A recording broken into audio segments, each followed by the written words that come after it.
Hi everyone, welcome to week 11. This week we discuss envisioning your nursing practice and transitioning from student to RN. So envisioning your nursing practice.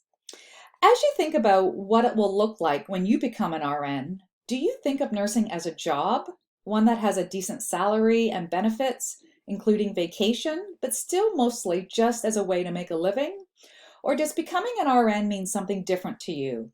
How do you see yourself as an RN? Are you excited? Do you think you will be challenged in a good way? Remember that the phrase comfort zone has the word comfort in it because you feel comfortable and safe in your zone. But how are you going to learn and grow if you don't push your boundaries? You can really only reach your potential if you are willing to step out of your comfort zone. Will being an RN add value to your life? Different people define value in different ways. What makes something feel of value for you? Be truthful with yourself and don't judge yourself by what other people might say or think. Unless your work adds value to your life, so is meaningful, then you are at risk of dropping out of nursing either literally by leaving the profession or figuratively by becoming the kind of nurse who doesn't really care, who gets burnt out. Organizations such as the CNO and the CNA provide standards and guidelines to put boundaries around your practice as an RN. But your professional purpose, your mission in life, has to come from within you. It can't be set out by another person or a professional organization. Your professional purpose explains why you do what you do. Without a purpose, you can't plan, and so you limit how you might channel your future in the direction you want. Once you figure out your professional purpose and set about meeting it, then you're far more likely to be satisfied with your new role as an RN and less likely to become one of the statistics of burnout. So what do you want? What do you love about nursing? Why is it you do what you do? What will get you out of bed in the morning for an early shift, or have you working 12-hour nights? Think about what a great day would look like for you as an RN. Can you imagine how you will feel when you've had a great day? To help you get started on your professional purpose, if you don't already have one, you need to figure out 3 or 4 main things that go beyond simply stating that you, in quotations, want to help people. Wanting to help people is generally part of most nursing professional purpose. But push yourself to dig deeper and see what brings a smile to your face. Your professional purpose is likely to change over your career, and that's a good thing. It seems you are thinking of new ways to be you, to work at something you love and to feel satisfied by what you do. Maybe your next professional purpose will include graduate education, or maybe not. The actual goal doesn't matter. Is that you think about what matters for you and make your plan to reach that goal. If you articulate your professional purpose before you apply for jobs as a newly graduated RN, then it can make you stand out from other applicants. Rather than simply noting that you graduated with a BSCM, which is something other applicants likely did too, think about how you can make yourself more appealing to a recruiter. Being able to lay out your purpose statement will let the prospective employer know who you are and what you bring to the position that may be different from what other applicants would bring. Of course, you have to live your professional purpose within the requirements of your governing body and the law. CNO documents such as the 7 professional standards, CNO document 2018B, set out authoritative statements about the legal and professional basis of nursing in Ontario.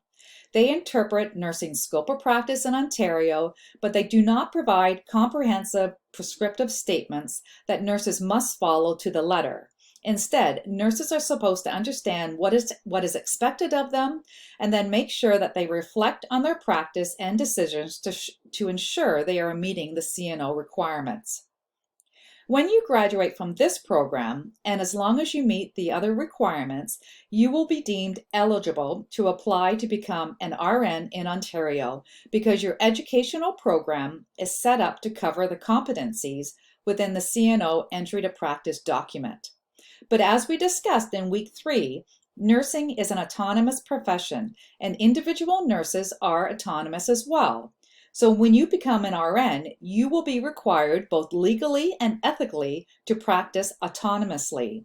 You will need to ensure that you continue to maintain these competencies and also build on your skills.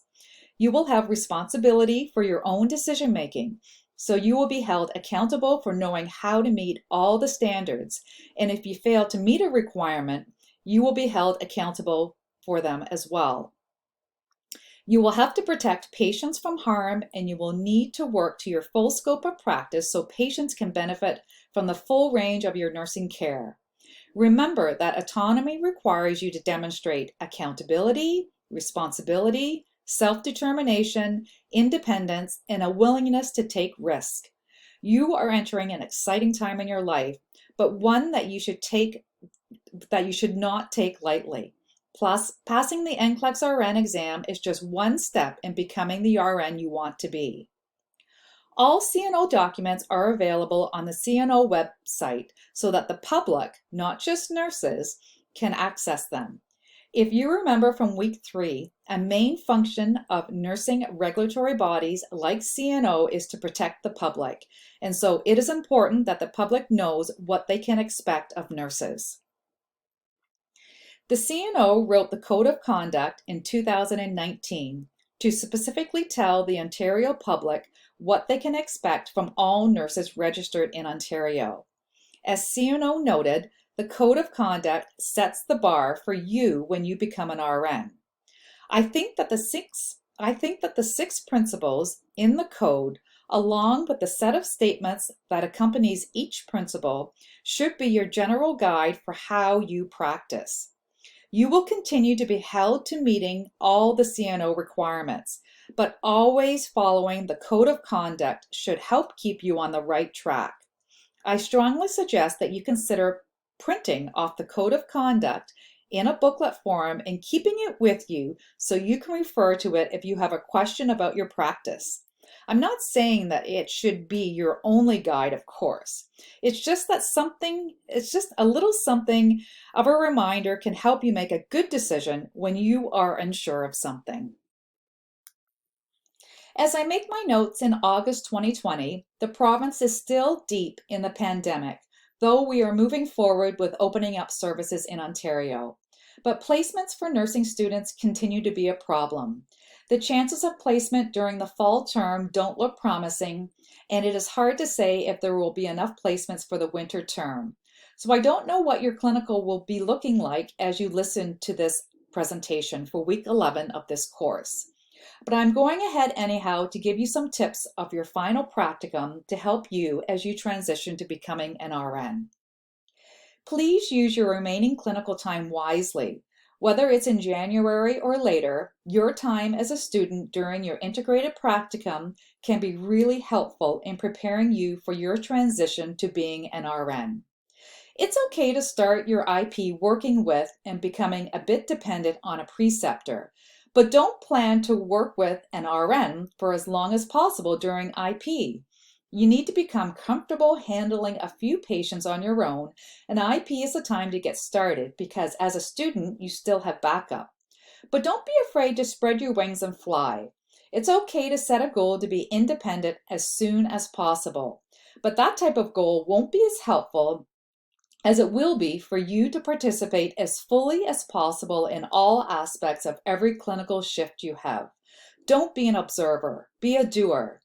Rather than just watching all the nursing procedures you can during your IP, make it a point to do as many as you can. You will increase your skills and your confidence, and a bonus is that you might even end up with a new job because you impressed your coworkers and manager. Pay attention to building your competence in all areas of nursing practice. Your psychomotor skills are important, and they are usually where newly graduated nurses have the highest level of competence, but they are insufficient in themselves. You also need to develop your skills in other areas, such as interaction with patients, their families, and your colleagues. You need to develop your leadership skills, and you need to become comfortable with conflict resolution. You should have been learning organization, prioritization, and time management skills during your nursing program. And those skills will need to be honed in the practical setting so you can complete your work in a timely manner while also making sure that priority work is done first. Don't forget that you need good stress management skills too, so you don't get overwhelmed with your new role and responsibilities. Based on research and also my own experience teaching undergraduate students, stress management skills tend to be lacking in newly graduated nurses, and yet you can't look after your patients if you are not first helping yourself be healthy in every way, physically, emotionally, and spiritually. Your family and friends have to remain important, and you need to find ways to leave work at work and plan for fun when you're not working. You have likely heard stories about how different it is going from being a nursing student to being an RN, and how what you are taught in school is not what is actually done in practice. Well, there is some truth in those statements, though. I would emphasize that you shouldn't ignore everything you've learned in school. For example, people grumble that how you are taught to do a wound dressing in school is the ideal way and not reality. But shouldn't every patient deserve to get the highest level of care? Something like wound care can actually be done with variations to the ideal and still meet the basic principles that you learned in school. As a novice, you needed to learn by following the rules. At the advanced beginner level, which is where you should be as you become an RN, you will be able to move beyond the rules a little, but you will still need to at least mostly follow them because you won't have enough experience to know when it's okay to tweak what you've learned and when it would be unsafe.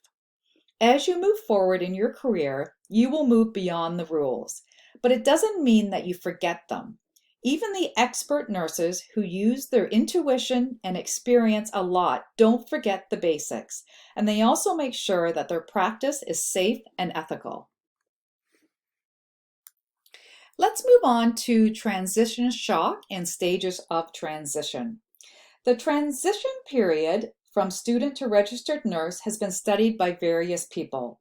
In the article by Boychuk, Dusher, and Windy that you were to read for week 11 class, you will have seen that the first examination of what was called reality shock began over 40 years ago. In 2012, Dusher's transition shock model and her stages of transition theory started to be used to explain what was happening when nursing students graduated and became new RNs. Dusher explained that multiple factors interacted, for example, physical, intellectual, emotional, developmental, and sociocultural changes, and that it was the relative contrast between what was expected in the educational setting versus what was expected in the practice setting that led to transition shock. The more adjustment that you have to make as a new nurse, the more intense your transition shock is likely to be. The transition stages model has 3 transition periods within the first 12 months of orientation to your first job as an RN. And they are they are doing, being, and knowing. In the initial period, doing is usually the first 3 to 4 months post-orientation. You can expect to feel overwhelmed with everything you need to learn. You are likely to feel inadequate, and your anxiety can reach a point where you can't function professionally or personally. You need to not let that happen. Even though you might want to hide your feelings and not tell anyone, you need to seek support and guidance, and you need to do so sooner rather than later. There's nothing wrong with explaining to a senior nursing colleague that you are feeling out of your depth and would appreciate their support. If you don't find what you need from the first person you approach, then keep looking until you find the right person, even if it means you need to speak with your manager. Any good nurse or manager will be understanding and be willing to help you. Though you also need to do your part, of course, by being willing to learn as well as being willing to say when you don't know something. Remember that as an RN, you will be held accountable for your practice. You need to be fit for practice and you need to function only within your knowledge level. So don't do anything that is outside your knowledge level or you could run into trouble. Being clear on what you can and cannot yet do. Don't be too hard on yourself. Being willing to admit when you have deficits is not easy, but it is necessary so you don't get too overwhelmed. You also need to make sure to use stress management techniques to help you through the first few months and beyond. Think about how the next few months are going to see an increase in your thinking and abilities. So look forward to the future when you will be comfortable in your role and keep reminding yourself that it will come in time. The next 4 to 5 months after you start is usually when you find yourself in stage 2. The stage of being is when you have what will likely seem a sudden and consistent advancement in your thinking, your knowledge level, and your skills. Of course, it won't really be sudden. It's actually the result of an accumulation of what you've been doing and learning in stage 1. You will become more comfortable in your advanced beginner level, but at the same time, you will start to see the inconsistencies and inadequacies that are part of the reality of the healthcare system. You may question why you should continue to work in an environment that is really not that effective and that leaves you feeling devalued and exhausted. The being stage is normally one of struggle, and you may very well face a crisis in your confidence. But the good news is that the crisis is also often the impetus for nurses to fall in love with nursing all over again. It's a good time to revisit your professional purpose statement and think about how what you are currently doing fits or not with your mission in life. You should focus on making sure you have some work-life balance so you are energized both at work and at home. The final stage is knowing, which is when you feel as if you are a professional in your own right. You recognize what other nurses bring to their practice, but you also recognize that you too have something to offer as a professional. You are no longer the new grad, and you are starting to wear the label of RN with some confidence. When you find yourself being able to answer questions, not just ask them, and being able to complete your own work so you have time and energy to help colleagues, then you feel as if you are a real nurse. But remember that you were always a real nurse, but you just needed time to grow your wings so you can fly as an RN, as the RN that you wanted to be. You need to be gentle on yourself during the first year. Have self-compassion so you don't end up in burnout. And when you are no longer the new nurse because more recent graduates have joined your unit, remember what it was like for you and reach out to them to support them in whatever way you can so that they too can become the competent, caring nurses they want to be. So this presentation is the last one for the course. Next week is our last class and you will have your online multiple choice exam before we meet. I put information about the exam on eClass, so please read that information carefully. If you still have a question about the exam after reading the information, then you can ask me when we have this week's Zoom meeting. In our last class, we will talk a bit about where nursing in Ontario is going, and we will wrap up the course. My final words just now are, don't get overwhelmed by studying. Study for the next week's exam, but still be in touch with your family and friends. Also think about how you will be totally finished with this course after next week, so no final exam before the holidays. See you in our Zoom class. So as a wrap up, our week 11 Zoom meeting will take place Tuesday, December the 1st from 3 to 4. See you then.